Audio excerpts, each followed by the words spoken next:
दादा मामा. हा सांग आता काय म्हणाले आई बाबा. मम्मा बाबा म्हणत होते की मला तुम्ही MBA करण्यासाठी मुंबईला पाठवणार आहात. MBA ते काय असतं. हा MA आणि BA असं एकत्र करतात. खरं वाटलं जोक करतो.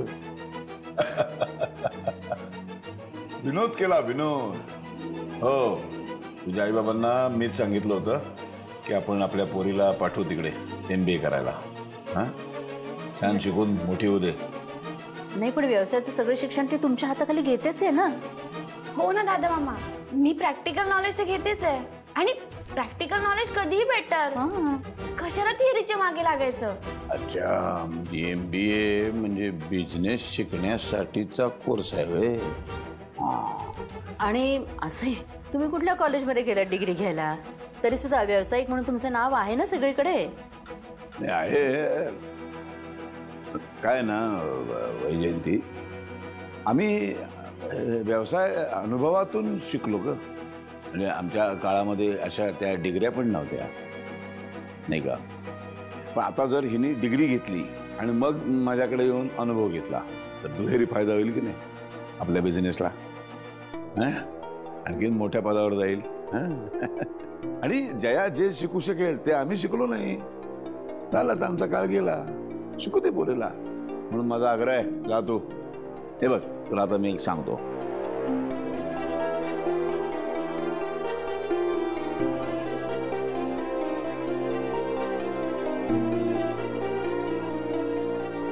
तर हे सगळं असं आहे समजलं ना. म्हणजे तुम्हाला असं म्हणायचंय का की जया जर MBA झाली तर त्याचा फायदा तिला पण होईल आणि आपल्या बिझनेसला पण होईल. होणारच ना. एवढं शिकून आल्यानंतर आपला बिझनेस आणखीन मोठा करेल ती.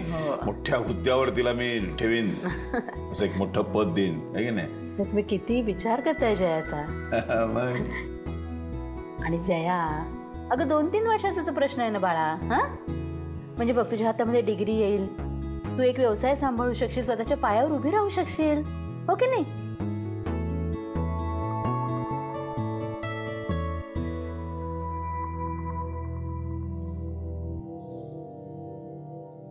गायत्री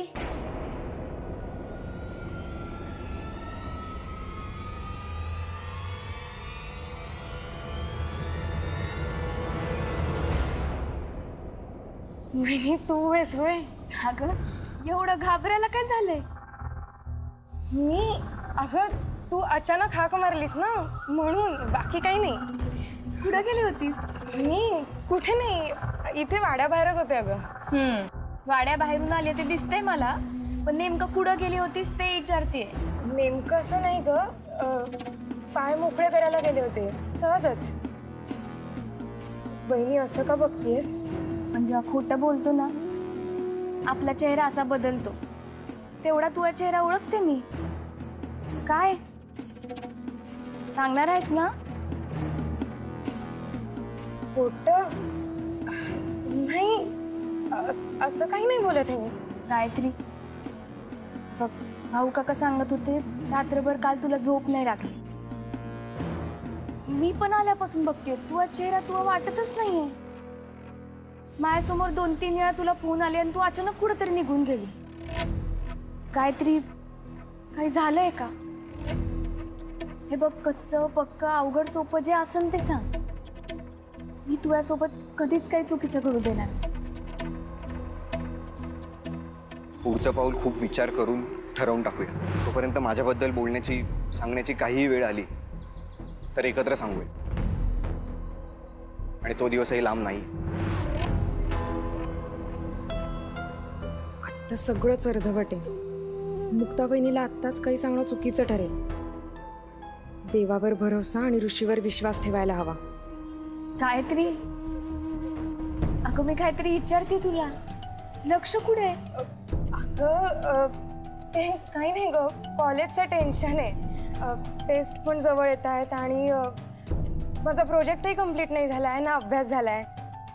त्याचं टेन्शन आहे जरा. एकतर दादांनी खूप विश्वासाने मला फॅशन डिझायनिंगच्या कोर्सला ॲडमिशन घेऊन दिली आहे.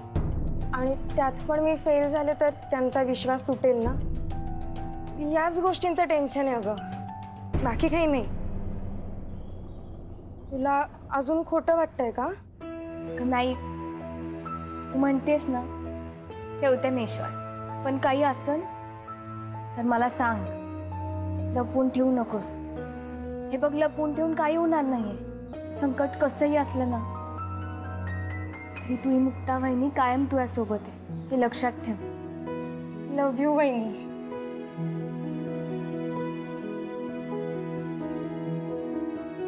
बरं वहिनी, तुला माझ्यासाठी एक करावं लागेल. काय? खूप वेळ झाला मी बाहेर आहे ना, तर बाबा विचारतील कुठे गेली होतीस. हे बघते मी काय सांगायचंय. सांगेन आपण चक्कर मारायला गेलेलो. खरं सांगू का? तूच मला समजू शकतेस. काळजी नको करूस, मी हाय. ही गायत्री कुठे गेली यार तेच काय कळत नाही. हो, मला पण नाही दिसले बऱ्याच वेळात. तुम्ही सगळ्या घरात शोधलत का पण भाऊजी? अहो वहिनी, मी सगळीकडे शोधलं, अख्ख्या वाड्यात शोधलं, बाहेर शोधलं, पण कुठे दिसत नाहीये. दादा, तुला दिसली का रे कुठे गायत्री?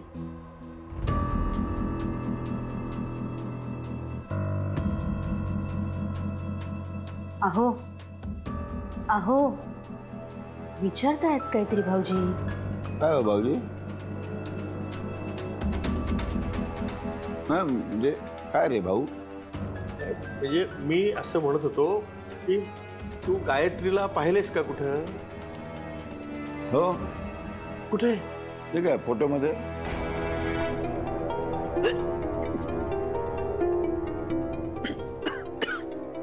त्यांचं पाणी हवंय का? नाही, ठीक ठीक आहे. अरे म्हणजे पाहिलं म्हणजे इथे कुठेतरी असेल घरात. मगाशी बघितल्यासारखं वाटतंय मला. दादाला ना भूक लागली वाटतं जास्त. म्हणजे काल रात्रीपासून जेवला नाहीये, उपाशी आहे ग. हो म्हणजे भूक तर लागली आहे, पण आता काय करायचं. हो, ठीक. आशा, हा मोठी आई, एक ताट वाढून आण. जी आणते. दादा भूक लागली आहे दादाला. गायत्री, गायत्री आहेस कुठे तू? कुठे गेली होतीस? काही होतंय का तुला? बरं वाटत नाहीये का? आणि एक तर सध्या क्लास नाही, कॉलेज नाही, सगळीकडे सुट्ट्या आहेत. तशी कुठे गेली होतीस न सांगता? ती माझ्यासोबत होती. नाही, लई दिवस झाले आम्ही गप्पाच मारल्या नव्हत्या, म्हणून आम्ही गप्पा मारत होतो. सांगायचं राहून गेलं, पण टेन्शनचं काहीच नाहीये. तुम्ही नका काळजी करू. अगं असं कसं करतेस बाळा तू? बाहेर जाताना सांगून जायचं ना. किती काळजी वाटते ना आम्हाला सगळ्यांना.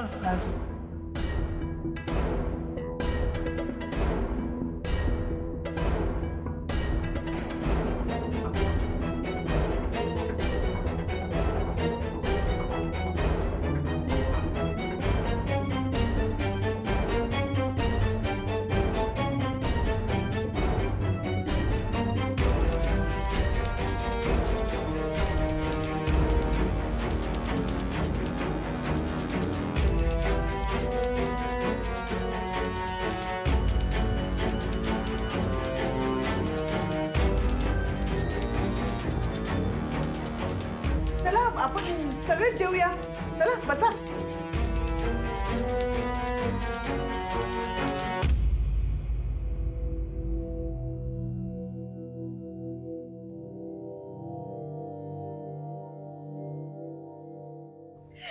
बघते, बाजूला बाजूला कर.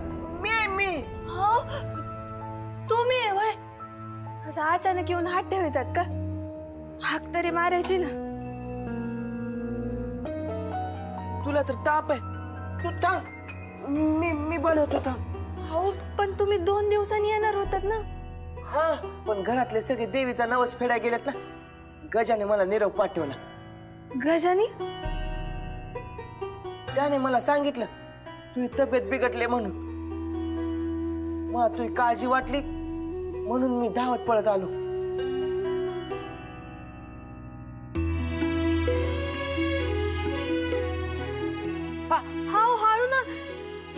बसन. बसला चटका.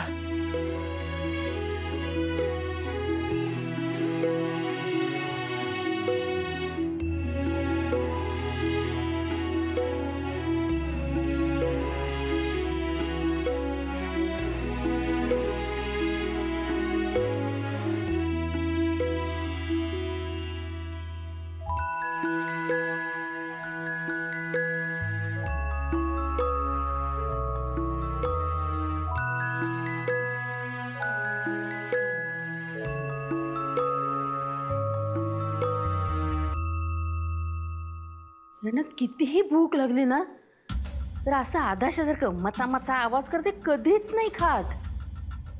मला ना काही पटतच नाहीये, मला नाही काही पटतच नाहीये. अगं वैजंती, रावसाहेबा माझा जीव घेतोय का काय अशा नजरेनं माझ्याकडे बघतोय. लय भीती वाटते बाई मला त्याची. अहो पण ते म्हणाले ना की ज्या गुंडांनी त्यांना त्रास दिला त्यांना त्यांचे चेहरे दिसत असतात, त्यामुळे आजी ते आपल्याकडे नाही बघत. मुक्ता पण ते फक्त आपल्याकडे बघताना असं नाही बघत, फक्त ह्यांच्याकडेच बघताना कसं बघतात असं. मला खरंच काही कळत नाहीये काय झालं, खरंच काही पत्ताच लागत नाहीये. होय तर अहो जया सांगत होती ती त्यांना भेटायला गेली होती तेव्हा ते जपमाळ घेऊन जप करत होते. जपमाळ घेऊन? हे नाही कधी जपमाळ घेऊन जप करत बसत. काय नवीन विचित्र गोष्टी घडतायत. गुंडांनी जो काही त्रास दिला त्यांना त्याचा एवढा परिणाम झाला असेल त्यांच्यावर. विचित्रच आहे. आजार बिजार झाला नसेल ना यांना. वैजंती शांत हो बाई, काहीतरी मार्ग निघल. काळजी वाटायला लागली मला यांची. असं बसून तरी कसं चालेल हातावर हात ठेवून. नाही मोठी, आपण हातावर हात ठेवून नाही बसायचं. हे पण म्हणत होते की एखाद्या चांगल्या डॉक्टरांना बोलवूयात. हा, डॉक्टर त्यांचा त्रास नक्की सांगू शकतील आणि मग ते म्हणतील तसं आपण करूयात. नका काळजी करू, सगळं ठीक होईल. हा, डॉक्टरचं बघायला पाहिजे, पण त्याबरोबर कुणी करणी बिरणी केली का काय ती बी बघायला पाहिजे. कशाला तपासायला डॉक्टर येणार? अरे बापरे, म्हणजे काहीतरी भयंकर घडणार. काशाला सावध करायला पाहिजे.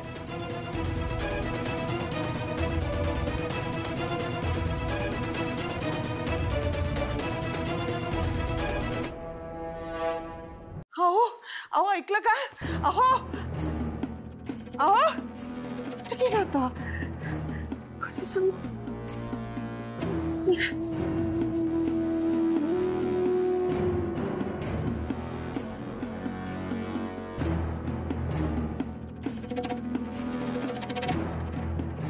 दादा दादा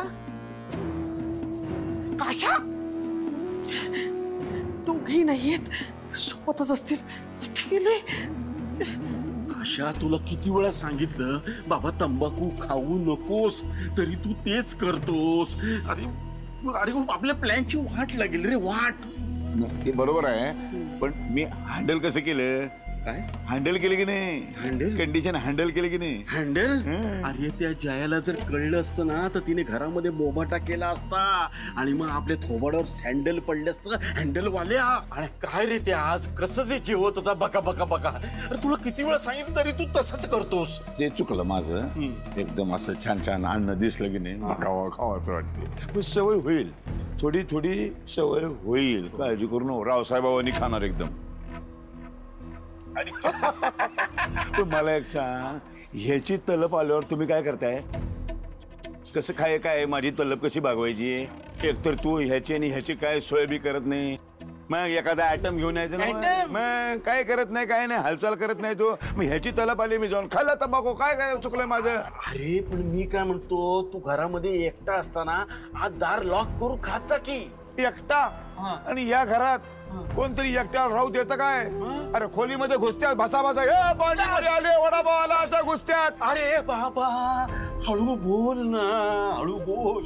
या रावसाहेबांनी लोकांना इतकं स्वातंत्र्य देऊन ठेवले, कोणी बी कुठे बी घुसते, काय बी बडबडते, काय बी करते. एकदा माझा काशाची अशी पकड यायला पाहिजे, माझे उठला पाहिजे, बस म्हणलं बसला पाहिजे. कुठे गेले हे दोघं सोबतच असतील, म्हणजे दारू प्यायला बसले असतील. बापरे, आता घरी डॉक्टर येणार आणि हे दोघं असे हालत डुलत ना. वाट लागली आता डॉक्टर सोबत सगळ्यांना दिसणार आणि वाट लागणार सगळ्यांची. फोन करते. माझा मोबाईल कुठे? मोबाईल.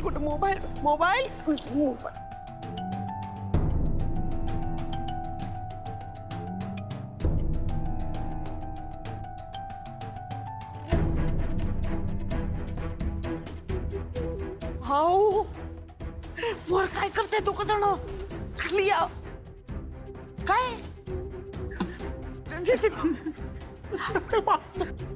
वाड्यात काय चाललंय माहितीये का? काय? डॉक्टर आहे ना, डॉक्टर. हो, डॉक्टर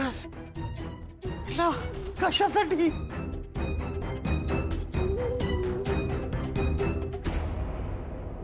हो चालेल.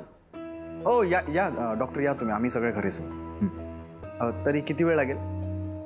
बरं. हो बाय डॉक्टर. येस. हो, काय झालं? ते दादांना चेक करायला सिव्हिल हॉस्पिटल म्हणून डॉक्टर शिरगावकर येते. काळजी करू नका, एक्सपर्ट डॉक्टर येते. हे फार बरं झालं. निदान आपल्याला कळेल तरी काय होत आहे त्यांना. आणि माझ्या मनात ज्या शंका आहेत त्याही दूर होतील.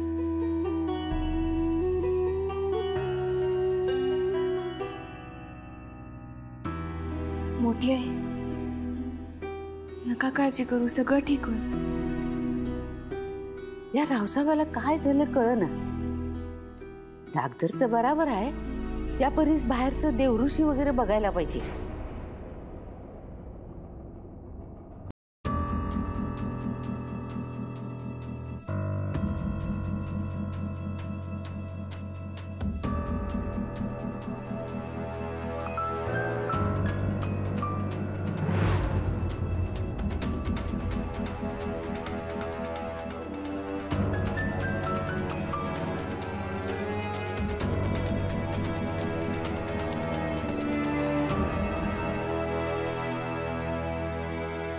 नमस्कार. कोण पाहिजे? नाही, मी रावसाहेबांना तपासायला आलोय. मी डॉक्टर शिरगावकर. हा, वय बरोबर. तुम्ही थांबा इथं, मी त्यांना बोलावून आणते. हा, मोठी आई, डॉक्टर साहेब आलेत.